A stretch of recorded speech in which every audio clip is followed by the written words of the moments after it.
वक्रतुण्ड महाकाय सूर्यकोटि समप्रभ निर्विघ्नं कुरु मे देव सर्वकार्येषु सर्वदा। जब रात होती है तो हम एक दिया जला लेते हैं और उसकी रोशनी में खुद को महफूज समझते हैं, मगर उस रोशनी के परे जो अंधेरा है वो अपने अंदर बहुत सारी कहानियां समेटे हुए हैं और इन्हीं कहानियों को आपको लेकर आता है रात के अंधेरे में।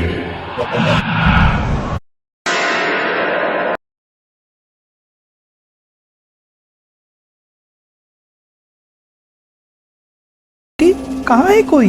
मैं तेरे पास हूँ। तुम्हें नहीं दिख रहा ना? हाँ, मुझे भी नहीं दिखता माँ। वो दिखता नहीं, मगर रात भर मुझे सोने नहीं देता है।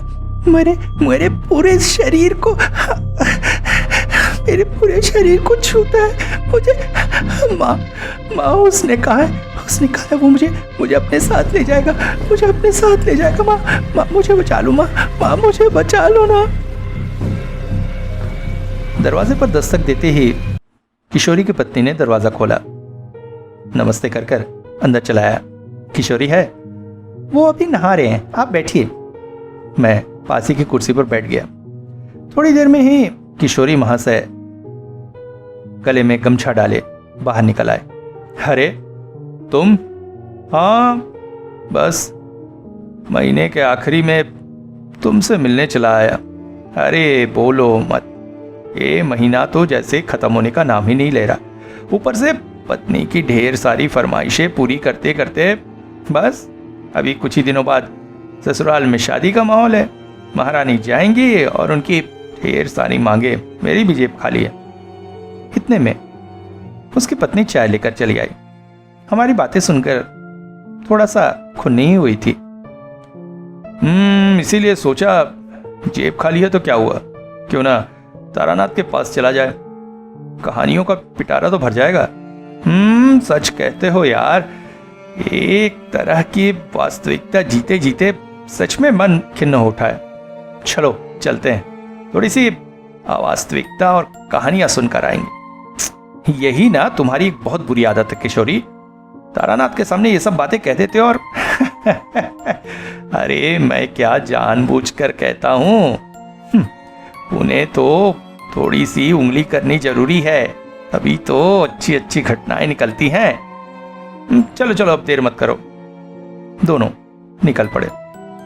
बस से उतरे तो सामने की दुकान से ही थोड़ी सी मिठाई साथ ले ली। जेब भली खाली हो मगर दो लोग मिलकर तो इतना अफोर्ड कर ही सकते हैं। वैसे भी तारानाथ के घर खाली हाथ जाना। दरवाजे पर पहुंचे तो कृष्णनाथ बाहर खड़े थे। अरे आप बाहर खड़े? हाँ, बाबू के पास कोई परिवार आया है, उन्होंने कहा थोड़ी गुप्त बातें करनी है करके मुझे बाहर भेज दिया। आप लोग भी यहीं इंतजार कर लीजिए कुछ देर। हम लोग वहीं खड़े हो गए। थोड़ी देर में एक महिला और पुरुष बाहर निकले। दोनों के चेहरे पर अत्यंत चिंता के भाव थे। आइए, अब लगता है वो चले गए। अंदर पहुंचे तो तारानाथ हमेशा की तरह तख्तपोश पर बैठे थे। आओ आज तुम लोग? बस आपकी याद आ गई तो चले आए। तारानाथ के चेहरे पर भी चिंता के भाव पूरी तरह से बिखरे हुए थे। हम लोग बोले, क्या हुआ तारानाथ, कुछ परेशानी में है? मेरी कोई परेशानी नहीं भाई, ये जो अभी कहे ना, ये मेरे बचपन के मित्र हैं, हमारे गांव में ही रहा करते थे। अभी शहर में बहुत बड़े व्यापारी हैं, मगर बहुत सज्जन व्यक्ति हैं, भगवान की भक्ति में लीन रहने वाले। पर पता नहीं क्यों ईश्वर अपने ही भक्तों की परीक्षाएं लेता है और ये भी इसी वक्त ऐसी ही परीक्षा में पड़े हुए हैं। बस उसी को सोच रहा था कि क्या उपाय निकाला जा सके। अगर हुआ क्या, अगर हमें बता सके तो। अरे कैसी बातें करते हो, तुम लोग से ज्यादा मेरा कोई अपना है क्या? और वैसे भी कोई बात छुपाने वाली नहीं है। इनकी एकमात्र बेटी है, पर पिछले कुछ समय से उसे मानसिक उद्वेग दिखाई दे रहा है। अजीब अजीब बातें करती है, रातों को सो नहीं पाती है। बस इसी घटना को लेकर थोड़ा परेशान हूं। तो साइकेट्रिस्ट के पास जाना चाहिए। कुछ बातें ऐसी होती हैं जिन्हें देखने पर ऊपरी तौर पर तो विज्ञान और डॉक्टरी का क्षेत्र लगता है, परंतु होता कुछ अलौकिक। किशोरी बोल पड़ा। ऐसा ही कुछ लग रहा है, मगर जब तक उनके घर नहीं जाऊंगा पता नहीं चल पाएगा। तो कब जाने की सोच रहे हैं? परिस्थितियों को देखकर तो लग रहा है कल परसों में ही निकल जाना चाहिए, कहीं देर ना हो जाए। तारानाथ, एक बात कहूं? हाँ बोलो बोलो किशोरी। इस बार हम भी साथ चलते हैं ना?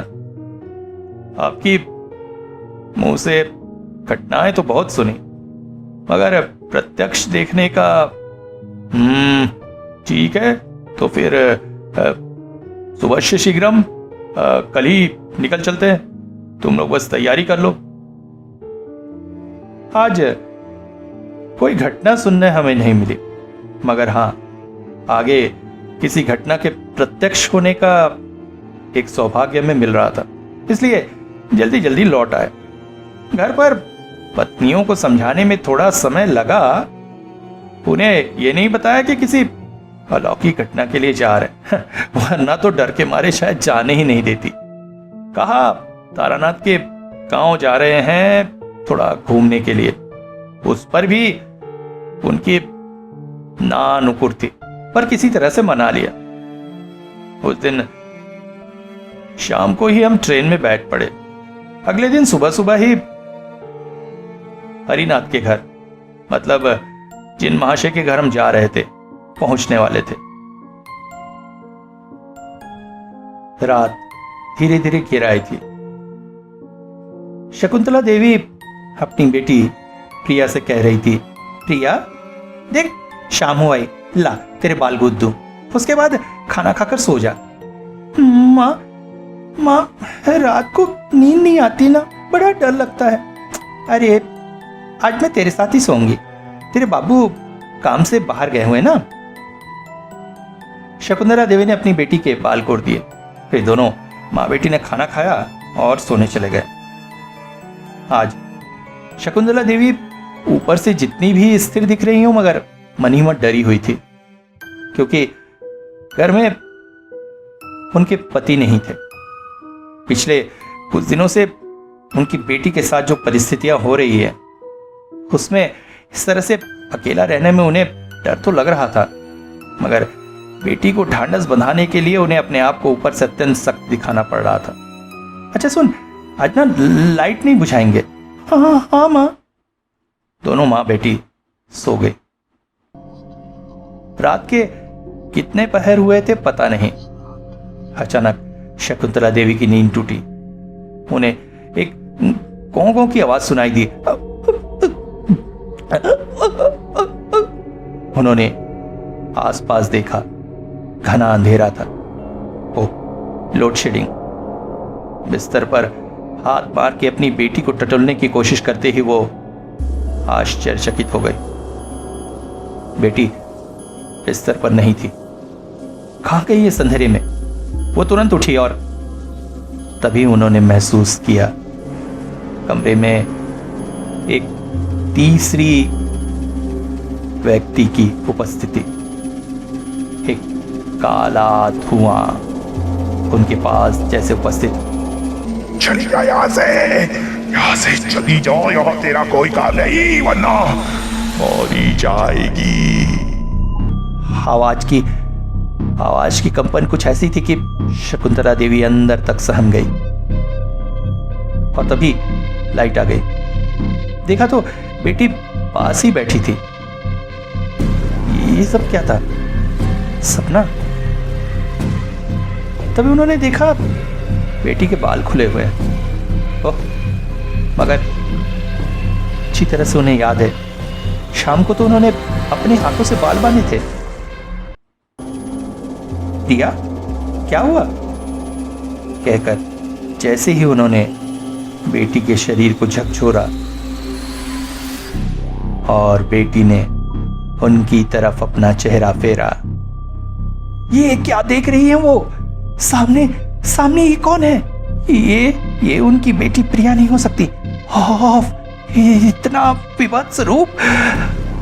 और तभी आश्चर्यजनक तौर पर पुरुष और स्त्री के मिले हुए स्वर में प्रिया उनसे बोल पड़ी, चली जा, चली जा यहाँ से, यहाँ तेरा कोई काम नहीं, वरना गांव के रास्ते से चलते हुए तारानाथ, किशोरी और विभूति एक घर की तरफ बढ़े जा रहे थे। घर के दरवाजे पर पहुंचकर उन्होंने दस्तक दी। एक मैले कुचैले कपड़े पहना व्यक्ति सामने आया। बोलिए, हरिनाथ जी से मिलना था। मैं बोल पड़ा, बाबू का मन अभी ठीक नहीं है, वो किसी से नहीं मिलेंगे। मन ठीक नहीं है मतलब? कुछ हुआ है क्या? नहीं, ऐसा कुछ नहीं, आप लोग आइए। सुनकर हम तीनों आश्चर्यचकित हो गए। ये कैसी बात कर रहा है, एकदम बेवकूफों जैसी। अब देखो, हमें उनसे जरूरी काम है, उन्हें बुलाओ। कहा ना बाबू की तबीयत ठीक नहीं, आप लोग जाइए, उनसे मिलना नहीं हो पाएगा। हम तीनों आश्चर्य से एक दूसरे का चेहरा देख रहे थे। ये तो बड़ी मुसीबत पड़ गई, इतने दूर आए और बिना मिले ही ये हमें भगा दे रहा है। तभी अंदर से आवाज आई, कौन है उमानाथ? बाबू, कोई आपसे मिलने आया है, कहते आपके परिचित हैं। तभी बाहर आए वो व्यक्ति। का चेहरा देखकर हम सभी को थोड़ी सी निश्चिंतता हुई। ये वही थे जो उस दिन तारानाथ के घर आए थे। तारानाथ को देखते ही दौड़ आए। तारा तुम आ गए, आखिर तो तुमने मेरा निवेदन स्वीकार कर लिया। आओ। तारानाथ के हाथ अपने हाथों में लेकर उनके आंखों से जैसे आंसू छलक आए थे। तभी उन्हें हम दोनों की उपस्थिति का आभास हुआ। थोड़े से छेप गए। तारा बोले, घबराओ नहीं, इन्हें मुझसे अलग मत समझो, ये मेरे अत्यंत घनिष्ठ हैं। तुम्हारी तकलीफ की बात सुनी तो ये दोनों भी उद्विग्न होकर मेरे साथ चले आए। अब वो थोड़ा सा सामान्य हुए। अंदर आते थे बोले, उमानाथ थोड़े अजीब स्वभाव का है, मगर बड़ा विश्वास पात्र नौकर है। असली में मेरे गुरुदेव के यहाँ सेवाई था। गुरुदेव पिछले साल परलोक सिधार गए। उन्होंने ही उमानाथ को मेरे यहाँ भेजा था, इसलिए अजीब स्वभाव का होने पर भी रखना पड़ रहा है। सुनकर हम लोग आश्चर्यचकित थे। अभी हम बैठे ही थे कि वो बोले, असली में कल रात को एक बड़ी भयंकर घटना घट गई। इसी वजह से जरा परेशान हूं, मैं भी और मेरी पत्नी भी। घर में पहुंचते ही हम सभी को एक आश्चर्यजनक बात लगी।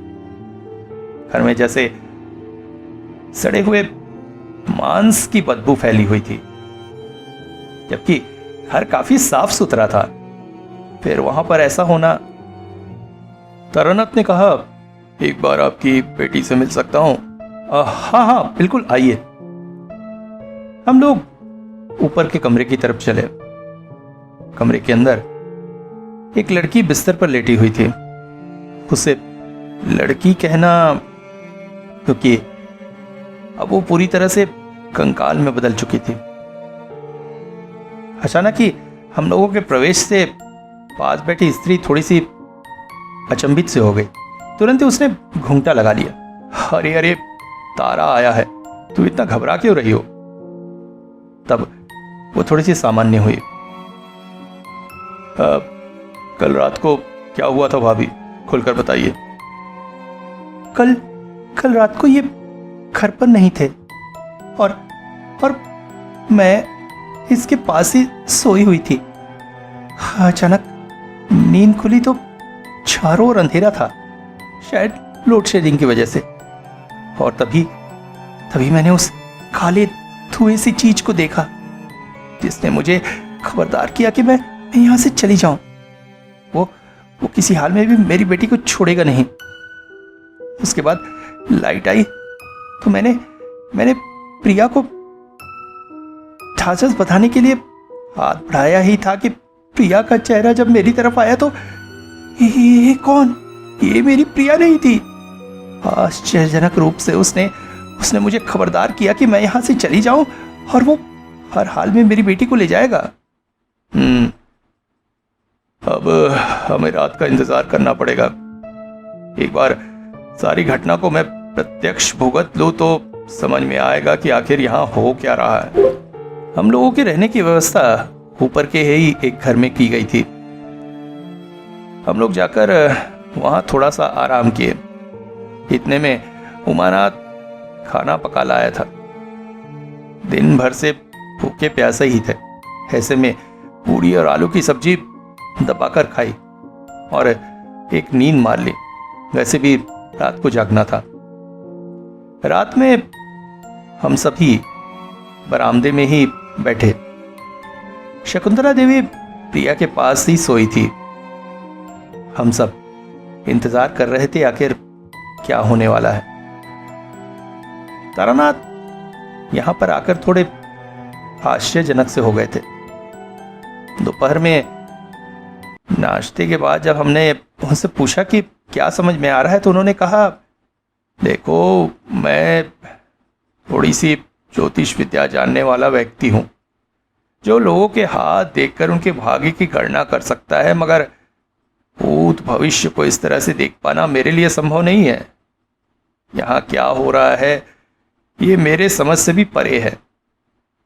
तारानाथ जैसे व्यक्ति के मुंह से ऐसी बातें सुनकर हमें तो आश्चर्य लग रहा था और अगले ही पल जो कुछ हुआ वो हमारे लिए और आश्चर्यजनक था। अचानक कमरे से शकुंतला देवी की चीखने की आवाज सुनाई दी। वैसे शकुंतला देवी को कहा गया था वो दरवाजा अंदर से बंद न करें। हम सभी दौड़ पड़े उस कमरे की तरफ और कमरे में जाकर जैसे ही दरवाजे को धकेलने की कोशिश की, हमारी आश्चर्य की सीमा न रही। दरवाजा अंदर से बंद था। बार बार प्रयास करने के बाद भी जैसे दरवाजा खुलने को नहीं हो रहा था। अंत में निर्णय लिया गया दरवाजा तोड़ दिया जाए, मगर हम चारों के अथक प्रयास के बाद भी दरवाजा जैसे लकड़ी का नहीं लोहे का बन गया था।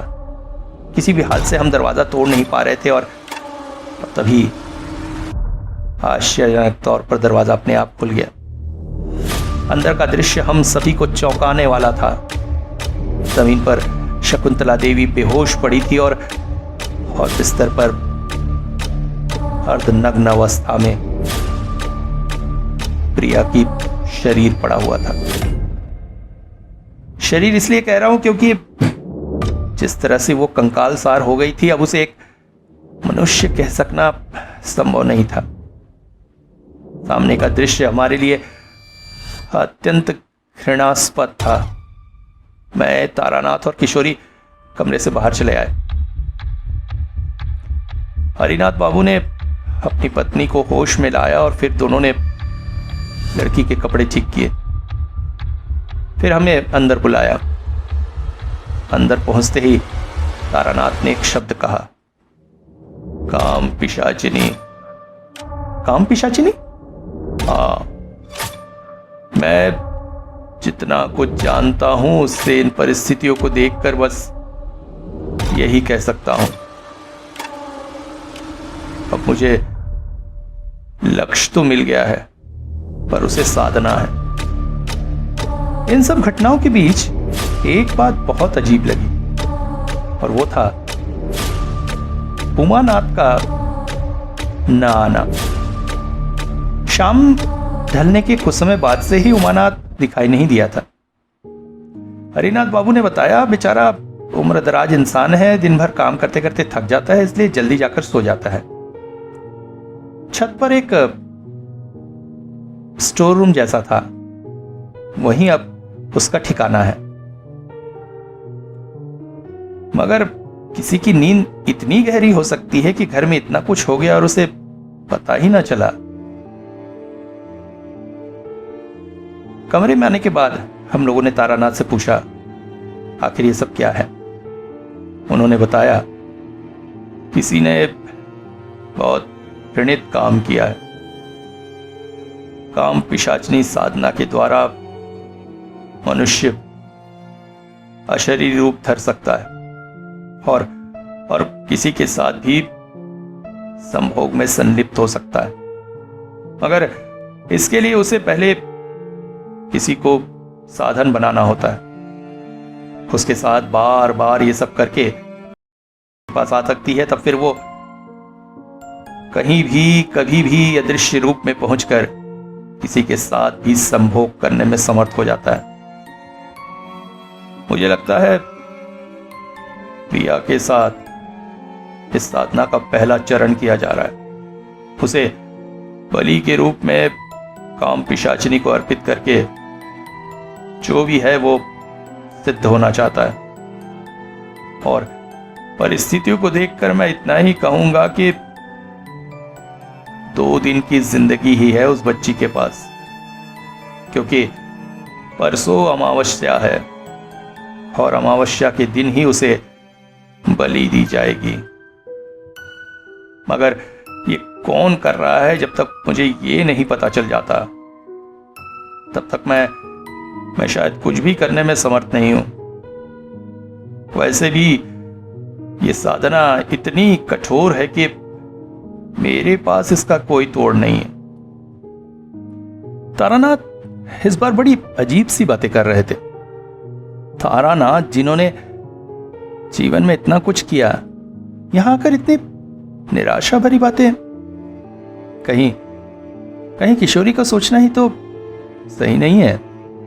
सब कुछ मनगढ़ंत काल्पनिक कहानियां सुनाते आए हैं वो हमें, और जब वास्तविकता से सामना हो रहा है तो क्या? फिर तारानाथ ने हमसे कहा, सो जाओ, आगे के 2 दिन हमें प्रयास तो करना है। अगली सुबह उठकर हम सभी नित्य कर्म से निवृत्त हो रहे थे। मेरी एक बड़ी बुरी आदत है मुंह में ब्रश डालकर छत पर टहलने की। यहां का छत भी काफी बड़ा सा है। मुंह में ब्रश लिए मैं छत की ओर चल पड़ा। हालांकि छत में साफ सफाई का थोड़ा अभाव था। कई जगह काई और पुराने पेड़ों की जड़ें फैली हुई थी। टहलते टहलते अचानक मेरी नजर उस स्टोर रूम जैसे कमरे की तरफ गई। यहां पर उमानाथ रहता था। मैं धीरे धीरे उस ओर बढ़ चला और बढ़ते बढ़ते मेरे नाक में फिर से वही सड़े हुए मांस की बदबू आने लगी। और जब कमरे के पास पहुंचा तो सामने का दृश्य देखकर मैं जैसे आश्चर्यचकित हो गया। ये क्या, चारों तरफ पक्षियों के पंख, पैर। आखिर यहां पे ये व्यक्ति करता क्या है? तभी अचानक मेरे पीठ पर किसी का हाथ अनुभव हुआ। मुड़कर देखा तो उमानाथ खड़ा था।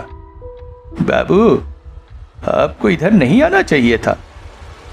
ज्यादा कौतूहल मनुष्य के लिए अच्छा नहीं होता है। जो जानते हैं चुपचाप रहिए। 4 दिन के लिए यहां आए हैं, जिंदा जाने की उम्मीद रखिए। इस वक्त उमानाथ की आंखें अजीब सी दिख रही थी। मैं उल्टे पांव ही छत से नीचे उतर आया। परंतु जो कुछ भी है वो तारानाथ को मुझे बताना ही होगा। इस समय तारानाथ बरामदे में किशोरी और हरिनाथ जी के साथ बैठे थे। मैंने सोचा ये बात सबके सामने बताना उचित नहीं, पर इसके बाद तो जैसे मुझे मौका ही नहीं मिल रहा था। तारानाथ को अकेले में ले जाकर बताने की कोशिश करता तो सबसे आश्चर्यजनक बात होती, और वो कि कहीं ना कहीं से उमानाथ किसी काम के बहाने वहां पहुंच ही जाता और मेरा प्रयास बार बार असफल हो रहा था। मुझे क्या पता था, अभी मुझे और भी आश्चर्य देखना है। दोपहर के करीब मैंने उमानाथ को देखा। एक मुर्गी के आंखों और चोंच को उंगली से दबाए और दूसरे हाथ से पकड़े हुए उसे घर में ला रहा था।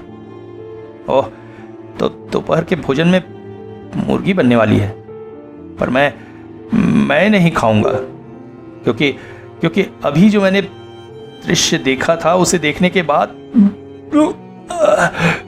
किसी पशु या पक्षी के मांस भक्षण की बात मेरे मन में तो यह भी ठान लिया था कि दोपहर को खाना ही नहीं खाऊंगा।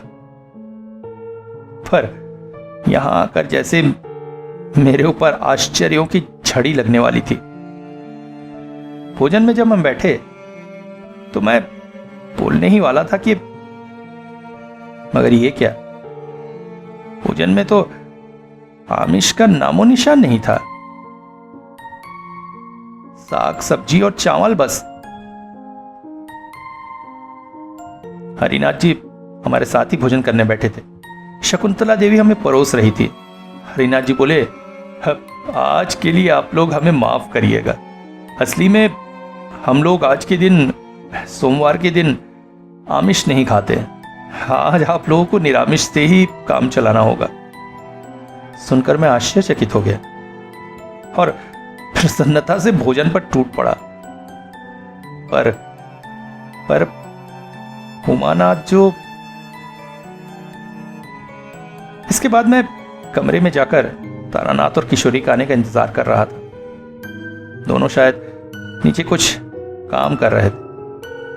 अनजाने में ही कब नींद आ गई पता नहीं चला। मेरी एक ही बहुत बड़ी बुराई है। खाना खाने के बाद दोपहर को नींद टूट कर आती है। नींद खुली शाम के करीब। हड़बड़ाकर उठा और तभी मुझे मौका मिला तारानाथ को सब कुछ बताने का। पर आश्चर्य, सुनकर तारानाथ के चेहरे पे थोड़ी सी भी शिकन नहीं आई। वो बोले, ये बात मैंने भी महसूस की है विभूति, और इसी बात का मुझे ज्यादा डर है। आज की रात हमें किसी तरह से बितानी होगी।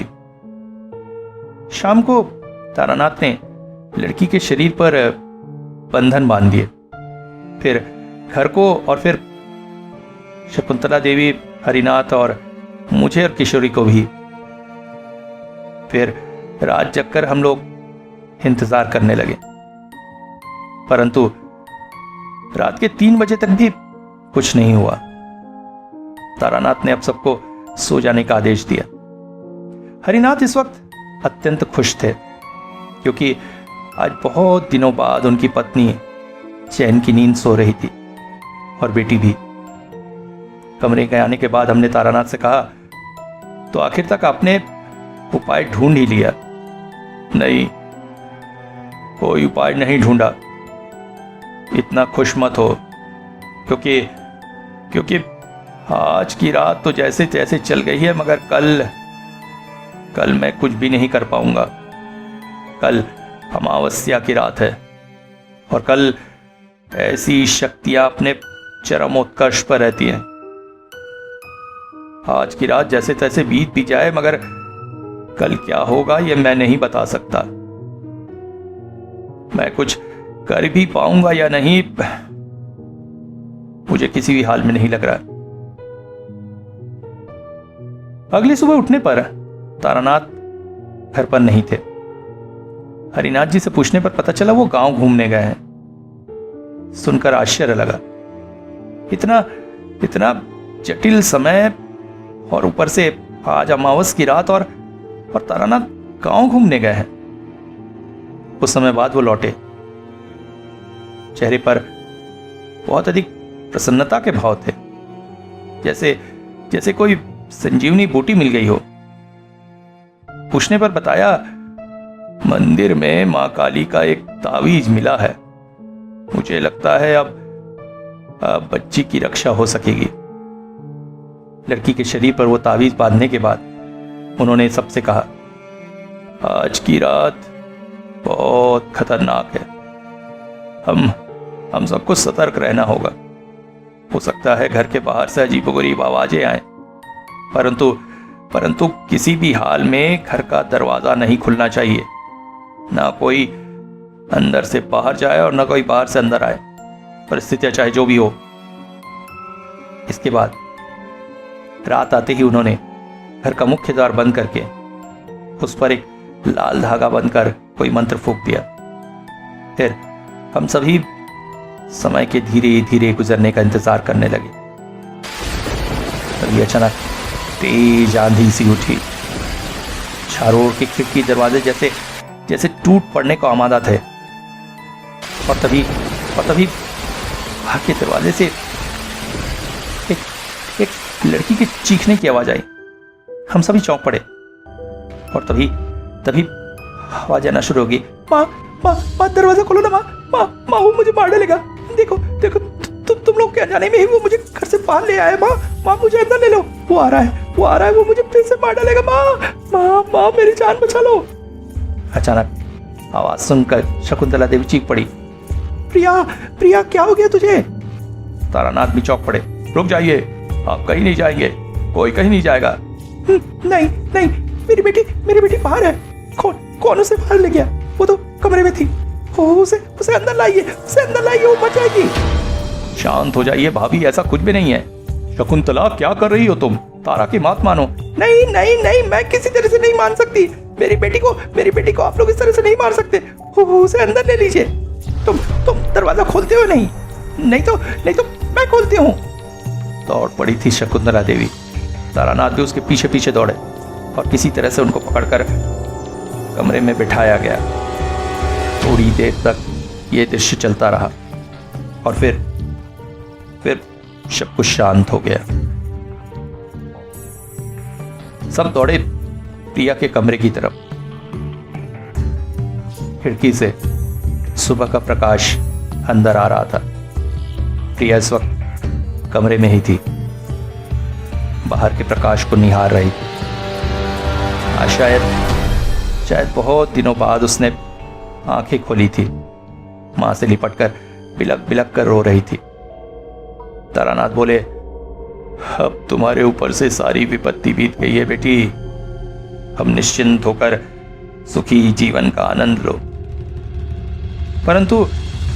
परंतु काफी देर हो जाने के बाद भी जब उमानाथ नीचे नहीं आया तो हम सब उसके कमरे की तरफ गए और सामने का दृश्य देखकर हम चौंक पड़े। कमरे का दरवाजा ऐसा लग रहा था जैसे किसी बम विस्फोट से परखच्चे उड़ा दिया गया हो और अंदर उसकी क्षत विक्षत लाश पड़ी हुई थी। देखकर हरिनाथ चौंक पड़े। क्या उमानाथ इस सब के लिए जिम्मेदार था? हाँ, ये दुष्ट ही इस तरह के पाप कर्म कर रहा था। परंतु कल इसके जीवन का अंतिम दिन हुआ। कल इसे किसी भी हाल में प्रिया को बलि के रूप में काम पिशाचिनी को देना जरूरी था, अन्यथा साधक के प्राण खतरे में पड़ जाते हैं। और यही हुआ। जब बलि नहीं मिली तो पिशाचिनी ने साधक के ही प्राण ले लिए। शकुंतला देवी ने जब ये बात सुनी तो उनका चेहरा घृणा से भर उठा। छी, हमारे घर में रहने वाला, हमारे टुकड़ों पर पलने वाला वो इतना कमीना मेरी बेटी के साथ, दुष्ट। मैं तो उसे उम्र दराज मानकर हमेशा सम्मान देते रही, मगर आप लोग इस बात को समझ कैसे नहीं पाए? गलती मेरी ही है। गुरुदेव ने एक बार बताया था कि गुरुदेव के पास आने से पहले वो शमशान साधनाएं वगैरह किया करता था, परंतु गुरुदेव ने उसका मन बदल दिया था। वो तो पूरा बदला हुआ व्यक्तित्व हो गया था। हमें क्या पता था अंदर ही अंदर वो। इसके बाद पुलिस आई, लाश को पोस्टमार्टम के लिए ले गई, मगर कुछ समझ में नहीं आया आखिर मृत्यु कैसे हुई।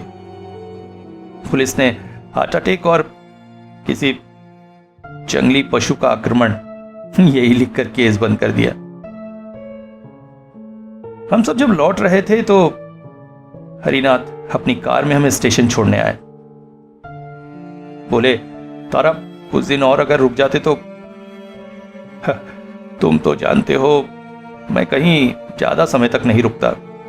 काम खत्म हुआ कि फिर हमसे एक बार और आने और कई दिनों तक आतिथ्य स्वीकार करने का वादा लेकर हमें ट्रेन में बिठा दिया। ट्रेन धीरे धीरे आगे बढ़ चली। मैं और किशोरी दोनों ही कौतूहल से भरे थे। तारानाथ, आप तो कह रहे थे आप इस विषय में कुछ नहीं कर पाएंगे, फिर? हाँ, फिर कैसे आपने सफलता प्राप्त की? मैंने कहा ना, मैंने कुछ नहीं किया और ना मैं कुछ कर सकता था। जब मैं गांव घूम रहा था तो गांव के बाहर काली मंदिर मिला और वहां पर मुझे दर्शन हुए उन्हीं साधु महाराज के जो अक्सर ऐसे समय में मुझे दर्शन दे जाते हैं। ओ, तो साधु महाराज ने ही उपाय बताया? नहीं, उन्होंने उपाय नहीं बताया, परंतु उनके दर्शन से इतना स्पष्ट हो गया था कि मैं कुछ कर सकूंगा। फिर काली मंदिर गया तो वहां पुजारी नहीं थे। एकांत में माँ के साथ बैठकर ढेर सारी बातें की और उस बच्ची के प्राणों की रक्षा का वरदान लिया।